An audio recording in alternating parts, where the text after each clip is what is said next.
किसान भाई नमस्कार। मैं पुनीत सिसोदिया। किसान भाई, हमारी फसलों में माइट की समस्या आजकल काफ़ी ज़्यादा देखने को मिलती है। जैसे टमाटर के अंदर हमें माइट्स की समस्या देखने को मिलती है, बैंगन के अंदर माइट्स की समस्या हमें देखने को मिल जाती है, मिर्च के अंदर यदि मिर्च की खेती आप करते हैं तो मिर्च के अंदर तो बहुत ज़्यादा माइट्स आता है, जिससे जो पत्तियाँ हैं नीचे की तरफ मुड़ जाती हैं। यदि आप चाय की खेती करते हैं तो चाय के अंदर भी माइट्स की समस्या देखने को मिलती है, एप्पल के अंदर माइट्स की समस्या देखने को मिलती है। आपने कोई भी बेल वर्गीय फसल लगाई है, खरबूजा, तरबूजा, खीरा, ककड़ी, तो इनके अंदर भी जो माइट्स है उसका अटैक देखने को मिलता है। और जो माइट्स का अटैक एक बार हमारी फसलों के अंदर हो जाता है और उसको यदि हम इनिशियल स्टेज में कंट्रोल नहीं कर पाते हैं, वो सीवियर कंडीशन में पहुंच जाता है, तो ये पूरी तरीके से जो हमारी क्रॉप है उसको बर्बाद कर देता है, डैमेज कर देता है।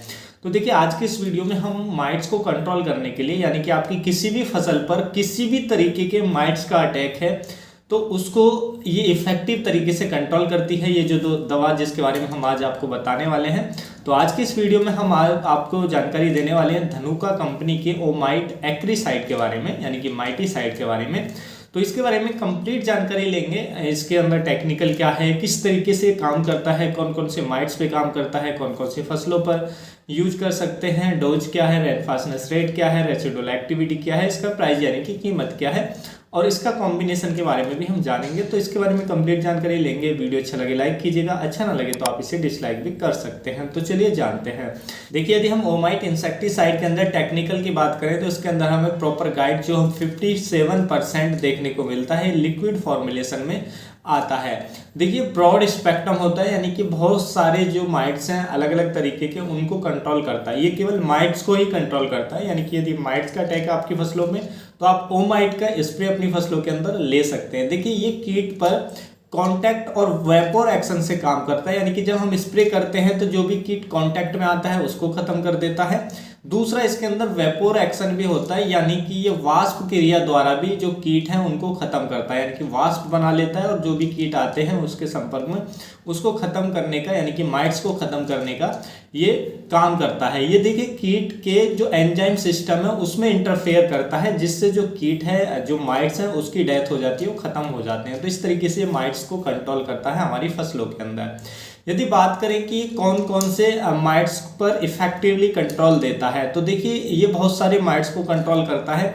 जैसे कि मान लीजिए हमारे मिर्च की फसल में माइट्स की समस्या आती है कि पत्तियां नीचे की तरफ को मुड़ने लगती हैं, तो उसमें कंडीशन में आप इसका स्प्रे दे देते हैं तो उसको माइट्स को अच्छे से कंट्रोल करता है। उसके साथ साथ जो रेड माइट्स की समस्या हमें देखने को मिलती है, जैसे बेल वाली जो हमारी फसलें हैं, या टमाटर के अंदर रेड माइट देखने को मिल जाता है, खरबूज के अंदर, तरबूज के अंदर, तो रेड माइट के लिए भी आप इसका स्प्रे दे सकते हैं। रेड माइट को भी बहुत इफेक्टिव तरीके से कंट्रोल करता है। उसके साथ साथ देखिए, 2 स्पॉटेड स्कारलेट माइट जो हमें बैंगन के अंदर देखने को मिल जाता है, तो उसको भी इफेक्टिव तरीके से कंट्रोल करता है, उसके लिए भी आप इसका स्प्रे दे सकते हैं।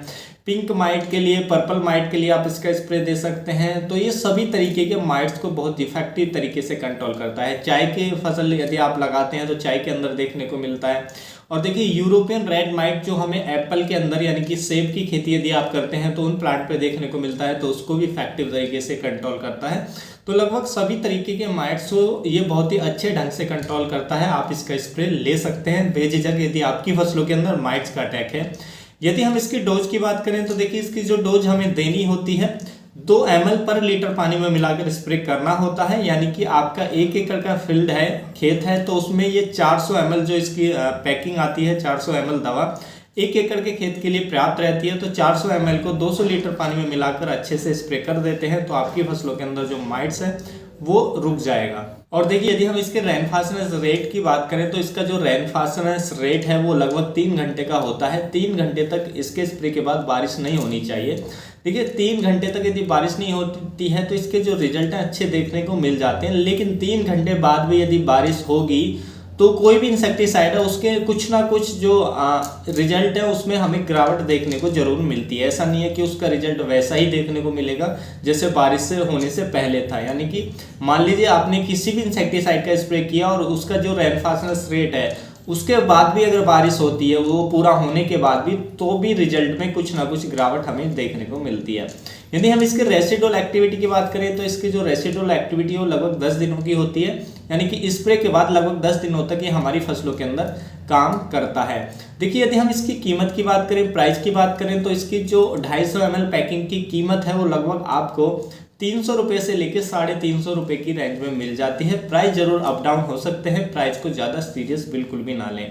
यदि स्टेज की बात करें तो देखिए आप इसको फसल की किसी भी स्टेज में उपयोग कर सकते हैं, फ्लावरिंग स्टेज हो या कोई भी स्टेज में आप उपयोग कर सकते हैं। बात रही इसके कॉम्बिनेशन की, तो देखिए इसका जो कॉम्बिनेशन है, यदि आपकी फसलों के अंदर माइट का अटैक है तो उस कंडीशन में आपको इसका सेपरेट ही स्प्रे करेंगे तो अच्छे रिजल्ट मिलेंगे, क्योंकि यदि आप मिक्स करके करेंगे किसी फंजीसाइड के साथ तो रिजल्ट में जरूर गिरावट देखने को मिलेगी, तो उतना अच्छा रिजल्ट नहीं मिलेगा। तो मान लीजिए आपके खेत के अंदर माइट्स का अटैक है तो इसको आप किसी के साथ भी मिक्स ना करें और प्रिवेंटिव में इसका यूज बिल्कुल ना करें। मान लीजिए आपकी फसलों के अंदर अटैक है तो इनिशियल स्टेज में आप इसका स्प्रे कर दें, या मान लीजिए सीवियर कंडीशन भी है तो भी इसका स्प्रे 1 वीक के अंतर से 2 ले लेते हैं तो भी अच्छे से कंट्रोल कर देता है ये आपकी फसलों के अंदर माइट्स को। लेकिन प्रिवेंटिव में आप इसका बिल्कुल भी यूज ना करें। हाँ, यदि मान लीजिए आपकी फसलों के अंदर ऐसी कंडीशन बन जाती है कि माइट्स का भी अटैक है और किसी डिजीज का भी अटैक है, तो उस कंडीशन में आप चाहें तो इसको मिक्स कर सकते हैं किसी फंजीसाइड के साथ। और जब भी फंजीसाइड के साथ इसको मिक्स करें, जिस भी फंजीसाइड के साथ, तो उसका एक कंपेटिबिलिटी टेस्ट कर लें थोड़े पैमाने पर, जिससे आपको पता लग जाए कि ये इसके साथ कंपेटिबल है या नहीं है, तभी आप इसका स्प्रे करें। तो उम्मीद है किसान भाइयों जो आज की जानकारी आपको धनुका के ओमाइट इंसेक्टिसाइड पे जानकारी अच्छी लगी होगी। जानकारी अच्छी लगी तो वीडियो को लाइक कीजिएगा, ज़्यादा से ज़्यादा फार्मर के साथ इसे शेयर कीजिएगा ताकि उन तक भी जानकारी पहुंच सके। मिलूंगा मैं आपको एक और नई वीडियो में नई जानकारी के साथ। अपना ख्याल रखिएगा। धन्यवाद।